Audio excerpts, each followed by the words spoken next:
25 years for the next undisputed heavyweight world champion, and then like a London bus, it comes around twice very quickly. Yeah. Are you happy that these are the two guys right now disputing? Yeah, I'm very happy. I mean, we didn't think it was going to be these two guys, but it's definitely, I'm glad it's these two guys. You know, Oleksandr Usyk is a great fighter.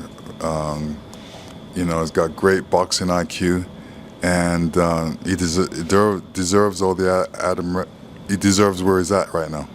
I went back and watched the first fight again, because when you're there, like, Yeah. you're so worried about writing, and I'm sure these guys are the same. I thought it was really quite one-sided, apart from the low blow. Guys like Joe Parker, Edgar Cabile, does Daniel deserve this shot? Yeah, he does, because he's grown as a boxer. He's been through his trials and tribulations, in the sense that he's been on the ground and he's gotten back up.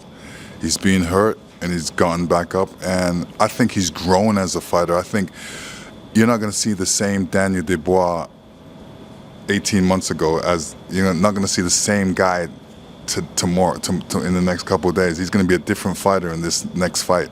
Frank Warren very wisely got legends like you and Frank Bruno to come down to the Peacock quite early on and support him and talk to him. From the guy you met then to the guy you either have met or you've seen in interviews, are you seeing a different fella? Yeah, he's grown as a boxer. Right in front of our eyes, he's grown. For me, very impressive growth. You know, he's believing in himself more. He's working harder, and you know, he's been focused for a long time. A lot of people don't realize how much sacrifice he's done, and both boxers have done. You know, it takes a lot of sacrifice to be great, and them guys have done it. Lennox, you loved the rematch. You had 3 of them on, I think, at the top level. The second two, the Holyfield and the Rackman ones, were immediate. Yeah. The McCall one, there was a couple of years, 3 years, I think, in between. Yeah. Did you prefer that going straight into the immediate one, or, you know, that Tyson? Yes, you know, as a fighter, you want to get you have to go back in there straight away. And for me, it was basically how I lost. I lost with a great punch being thrown, which my chin happened to be in the way of. And it was a situation where, okay, I fell off a horse, basically. I got to get back on the horse as quick as possible.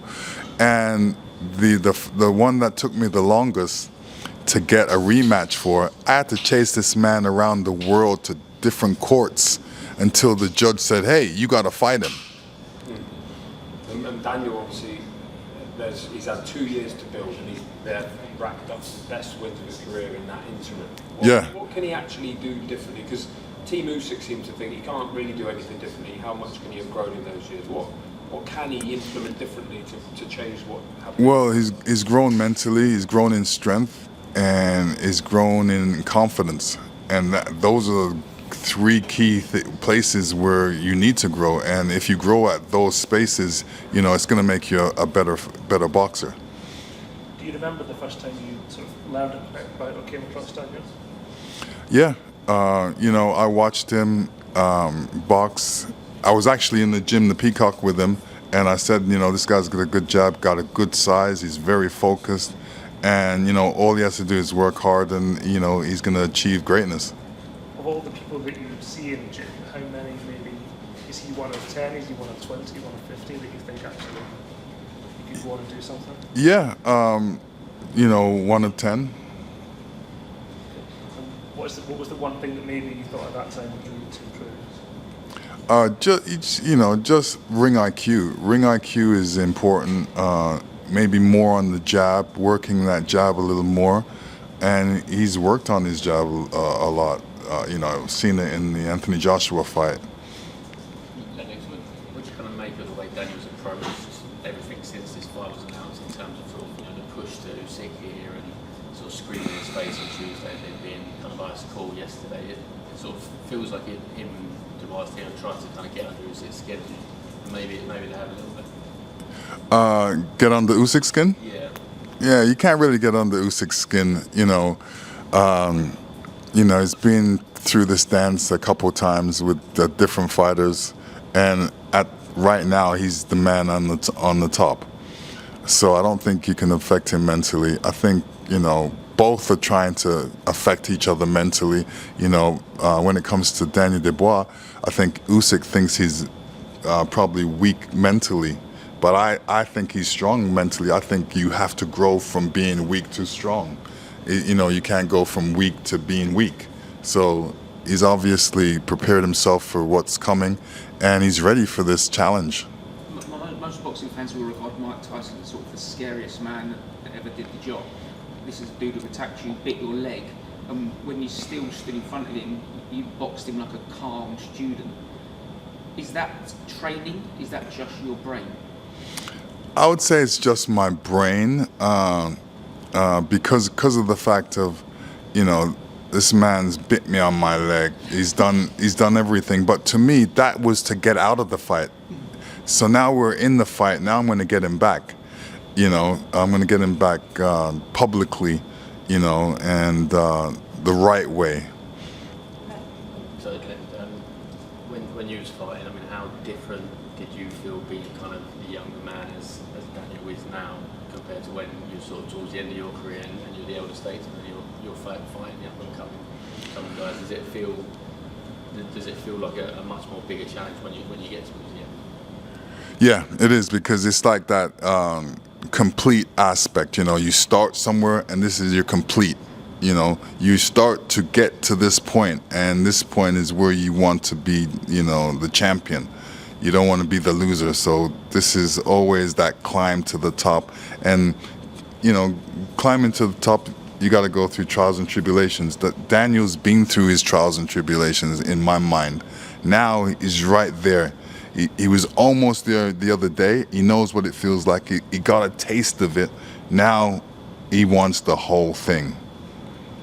Lennox, with that, people are talking about Usyk's age and whether he's deteriorated. Obviously, over time, you lose a bit of speed and things like that. But Usyk's always had a very sharp mind and great ring IQ. Do you think that ring IQ is so superior that it actually doesn't matter whether he's slipped a little bit in other categories? I think that ring IQ is so superior that even though Daniel was younger and potentially hungrier, that will still make him win the fight? He's got very good IQ, but it's really, you know, he's not a natural heavyweight. He's a built-up heavyweight. Daniel's a natural heavyweight, and he can use that towards his advantage, especially in the first couple rounds. He's got to impose himself in that ring and push Oleksandr Usyk to the ropes. Don't make him, you know, I used to call him a rabbit because he used to jump around. Don't make him do that. Don't allow him to do that. I think he needs to put pressure with him with his feet, push him back to the ropes, and then engage him and make sure that he's first and last with his combinations. When I boxed Evander Holyfield, I said to myself, well, this guy's technically good. He throws a lot of punches. I got to be better than him. And then I was. People say that Daniel has to be kind of 110% and Usyk has to be 90% for it to go in Daniel's favour. What do you think of that as an analysis? I think it really comes to each round. Each round you win, you got to make sure you win more rounds than your opponent. You know, if you allow, you know, Usyk to dance around in the first 5 rounds, you're going to lose the fight. Daniel, so final one is, actually, no, you go. Daniel is so young still, his best years are arguably ahead of him. If he were to lose, he could come again. Oleksandr has said he's towards the end of his career. If he were to win, where do you think he would sit in terms of the all-time greats, considering what he's already done? He would definitely be in the same room as Muhammad Ali, me, all the great fighters. Do you think that Daniel, like he has said, he's going to bring the chaos, he's going to try and do what he did against AJ? Do you think it's as simple as that for him? He's just got to start fast and get to Usyk before Usyk gets to him. Do you think it's that simple?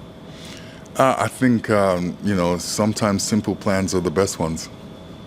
Considering what you say there about Usyk's positioning in history, if Daniel does win, become undisputed at Wembley on Saturday, where does that win rank in British boxing? Is it maybe the best win of them all? It stands pretty high. I wouldn't say best win overall.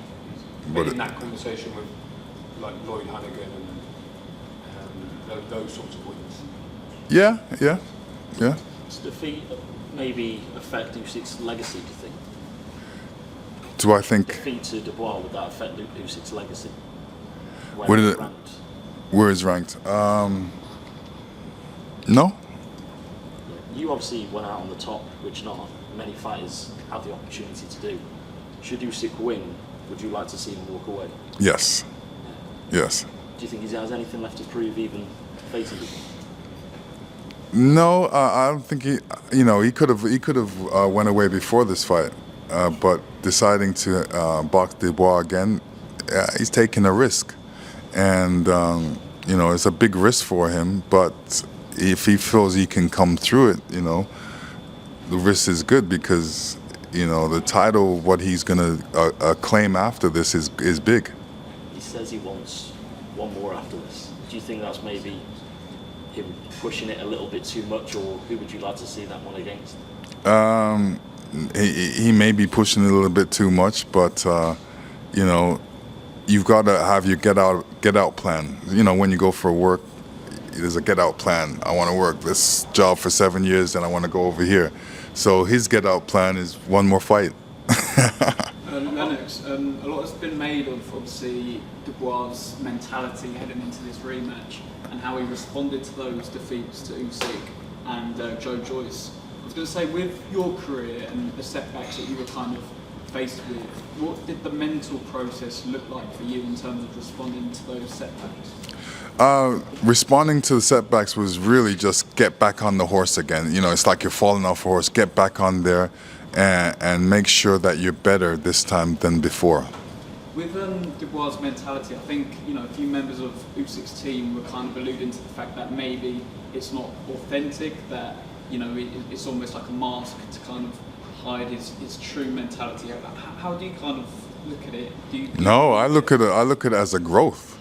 You got to grow. You know, you could say he was a baby in the sport. Now he's a man in the sport, and he's realized that what he can do. He realized he's gone through his trials and tribulation. He's been knocked down. He's been hit with the right hand. He's been called all kinds of names, but he's come through all that, and that's, to me, is a growth. Just on the topic of heavyweights, obviously a lot of people tipping Moses Atauma to be the next, you know, dominant force in the heavyweight division.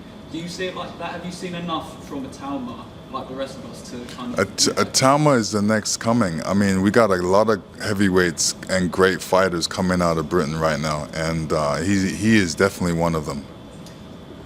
One of the things that follows Daniel's career around is the influence and impact of his dad. You know, he's now got Daniel and he's got Caroline, two world champions. It's incredible. But I think even his dad has said, I'm very disciplined, I'm very controlling, my children have been homeschooled.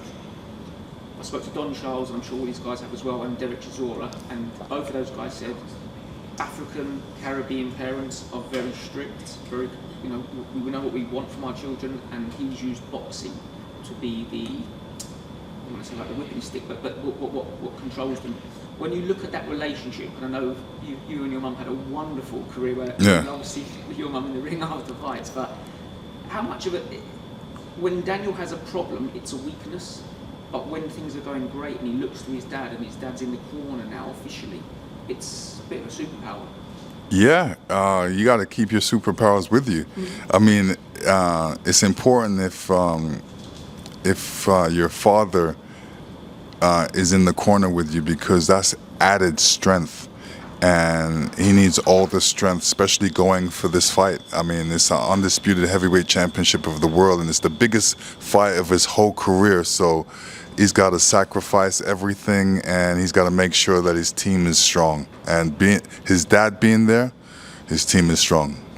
When that first bell rings, how do you see the fight playing out? I see it's going to be electric. It's going to be electric in the sense that they got to get going. They can't, you know, Daniel can't allow Oleksandr Usyk to be jumping around the ring or even to win those few rounds. He's got to start pushing from the get-go.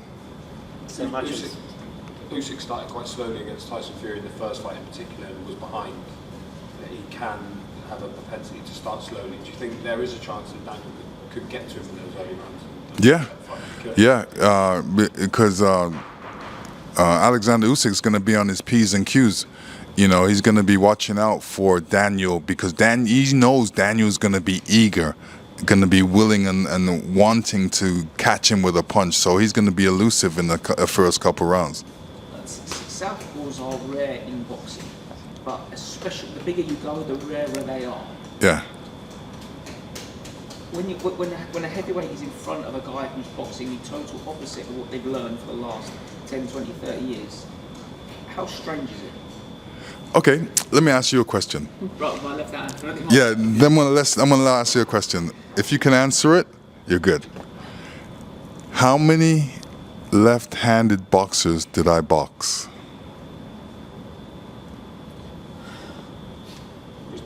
Chris Bird, yeah, but I would think maybe, I would guess 4. Total guess. None. Bird was it? Bird, not Southpaw. I didn't box Chris Bird. He was supposed to. That's a thinker for you guys, isn't it? No Southpaws in the amateurs. Amateurs, yes. How did you find that? It was weird because I was getting hit. So I realized that my right hand, I overthrew my right hand. You can look it up, it's all on the internet. With the amateur guys, I was a native Indian guy.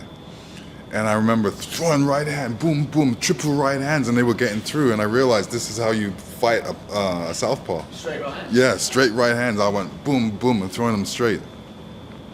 Does that almost play into Daniel's favour then? Yeah, well, you know, exactly. You know, when you box in southpaws, you got to throw more right hands. And it's how important can the kind of Wembley factor be? Because if Dan's going to do this, he's going to go to some dark places, and you feel like he's going to need that energy of the crowd. Yeah, he is gonna need that energy of the crowd. I think he plays off of the energy of the crowd. You heard him. Are you entertained? How is it that know when to hang it up and when to you're pushing it too far? Anthony Joshua, it's obviously his last fight was knocked out by Daniel Dubois. He's going to come back eventually. Do you think that's a good idea? Do you think there's still something in the tank for AJ? Yeah, I don't. You know, it really depends on what he wants to prove. You know, if he wants to prove that, you know, he still got it, then he's got to come back and box somebody that still got it. I think. Yeah, I think, you know, everybody's looking at the Tyson Fury fight for him. I think that's a good fight for him. Is it a travesty for British boxing if that fight, even if this late stage doesn't happen? Yeah, it is. It is. We need to see that fight. I think it's too. I think they owe it to the British public. The good thing about having these cameras on you is that we can't misconstrue my headline writers. We can't mess around. Right. And one thing you've always said about Joshua is that if he wants these big fights, like Wilder, like Fury, come to the show, be ringside. From what I understand, I've seen the guest list. Fury will be here. Yeah. AJ will not. Is that just another missed opportunity? If you want the big fights, turn up, bro. Yeah, I think it's a missed opportunity for him. I think he should show up, you know, if he wants that fight, and if he still, you know, feels that he's got it. Yeah. Talking about big fights and people in attendance to try and get those big fights, Joseph Parker's obviously here. He had a look in with Usyk, WBO or something like that, and then was meant to be fighting Daniel, but pulled off because of illness. Do you think Joe should get the next opportunity? Or do you think absolutely. Tyson No, Joe Parker, because he's been there. He's basically been held in position. This is his time right now, and he should get an opportunity. Lennox, just on the topic of Joe Parker, obviously he's trained by Andy Lee, and he's getting a lot of credit, quite rightly so. How much of the sort of Kronk influence do you see in Andy Lee's coaching style? Oh, a lot. I think he's a great trainer. I'm happy that Joseph Parker is actually with him. I think Joseph Parker needs a great trainer like him. And how much of a sort of teacher, in terms of the mental and psychological side of things, how much have you sort of gauged from, you know, your conversations with Andy Lee maybe, of how he can relate that to the fighters? Yeah, no, he's got the Kronk style. In fact, he's carrying on the Kronk tradition in that sense. I think he will, as always, be too methodical to give us a straight prediction. Maybe he'll surprise me. if you won't give us a good prediction of how it goes, where is the fight won and lost? The fight is won on work. You got to do the work. I mean, you know, seeing Tyson Fury in his last fight, it was a little disappointing for me because I didn't think he did enough work to win. He's more doing work to survive. In Daniel's fight with Oleksandr Usyk, he's got to do work to win. He's got to win. It's basically down to rounds. Win the middle and first rounds and the last rounds. It's like, you know, win as much rounds. Make sure you win as much rounds as you can. You know, don't allow Oleksandr Usyk to dance around and do the same thing he did last time. So you're saying Daniel can't rely on the idea of knocking Usyk out. He has to. Right, he has to win the rounds, and you know, putting the top in on it is knocking him out. And having been the guy that ruled this division, and I mean, like you was regarded as this freak who was so big, but now everyone's got bigger and bigger. Is it really cool for a 6'3" former cruiserweight to come up and rule this division at the moment? Because it's not just No, it's not cool. It's not cool. It's not cool. That's why I wish I was still fighting. Yeah. That would be my challenge, to go after Oleksandr Usyk and beat him. And you know, basically, you know, I've watched all his fights, and you know, I know how I would beat him. How would you do it? I would do it how I'm telling Daniel to do it. Push him up against the ropes with the jab, and then take advantage of him. You obviously fought Evander Holyfield, the former cruiserweight. What is it like fighting those smaller fighters who come up to the heavyweight division?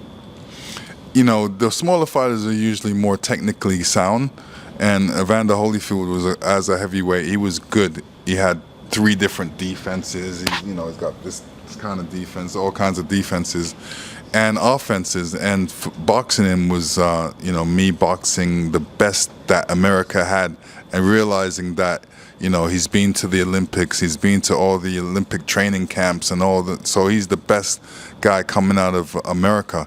And for me to go to beat him, I had to study him.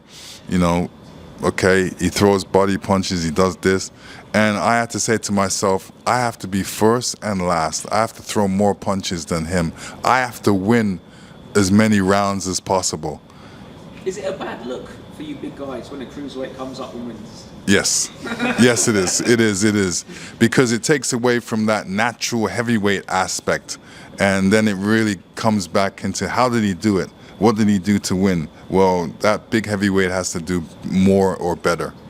Talking of big heavyweights, we've heard that Daniel, in the build-up to this fight, has actually not been doing weight training and the things that he has done before because of just the sheer size of him. Do you think that could be problematic if his game plan is to try and basically match Usyk in terms of agility, output, things like that, rather than using, as you say, his advantage of size and pushing him up against the ropes? Do you think that then it could actually turn out negatively? Yes, I do. Because, you know, for him, trying to box a good boxer is, you know, who did I see try and do that the other day? Try and outbox Oleksandr Usyk. You can't. You gotta outpunch him as well. There's a lot of factors that are involved in the fight. You know, your size, your weight. You're a big heavyweight. You gotta box like a big heavyweight. You gotta command the ring. You gotta push the little guys up against the ropes, where they can't run around and move and take advantage of them. Do you give Daniel more chance in this fight than you gave Tyson in the first fight with Usyk? Yes, because I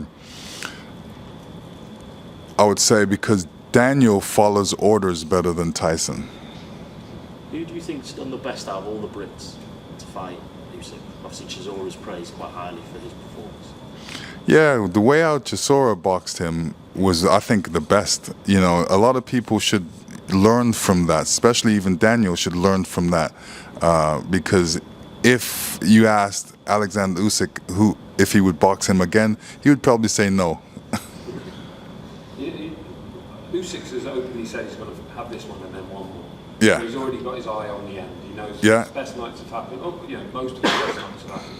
When you get to that stage in your career, and now as an onlooker, are there alarm bells for you? Are you thinking maybe his heart's not in it like it was 10 years ago, 5 years ago, or is it much the same? No, well, you know, when you look at who's out there for him to fight?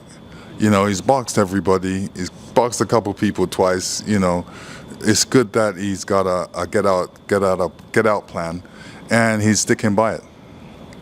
Lennox, just away from this fight briefly, it seems more so in recent times we're seeing, you know, a rise of performance-enhancing drug tests and, well, positive findings.